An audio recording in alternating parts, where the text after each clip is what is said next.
News at 10 starts now. Good evening, I'm Eric Zernick. Lakia Scott has the night off. Last weekend, we told you about a Greenville man wanted on charges of armed robbery, kidnapping, and sexual assault. Now, police say the man's wife is in custody for helping him escape. Nita Johnson was arrested yesterday morning and charged with hindering prosecution. Investigators say they had received information about the location of Joshua Williams, the suspect in a series of incidents that includes the kidnapping of 3 men and a woman. When officers went to search an area on South Theobald Street, they made contact with a vehicle occupied by Williams and Johnson. When police tried to stop the vehicle, Williams ran. Johnson was arrested on unrelated charges. Police now tell us that officers contacted Johnson at the beginning of the kidnapping investigation and told her there was an active warrant against Williams and that any attempt to help Williams elude capture could lead to charges.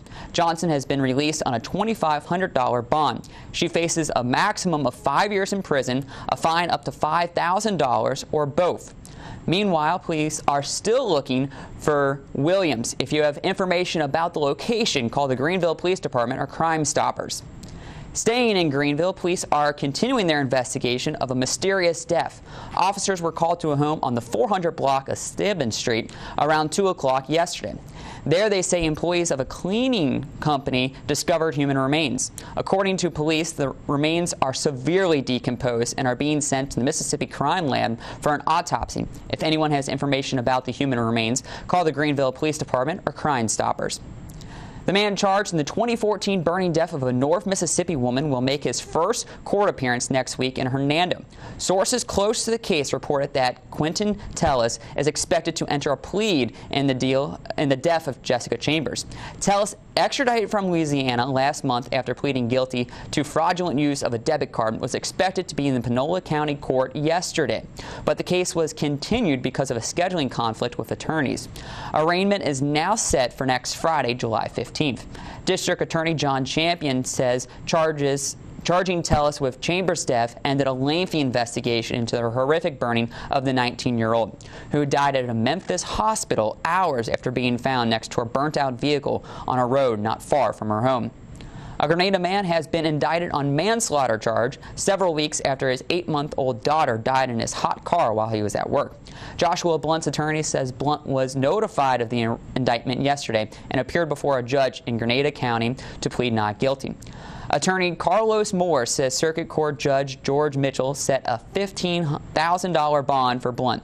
The attorney says people close to Blunt were trying to raise money to post his bond. Blunt is being held at the county jail. His baby, Shananda Candy, died on May 19th, 8 days after another young child died in a hot cart in Madison County. The mother in that case has not been arrested or charged at this time.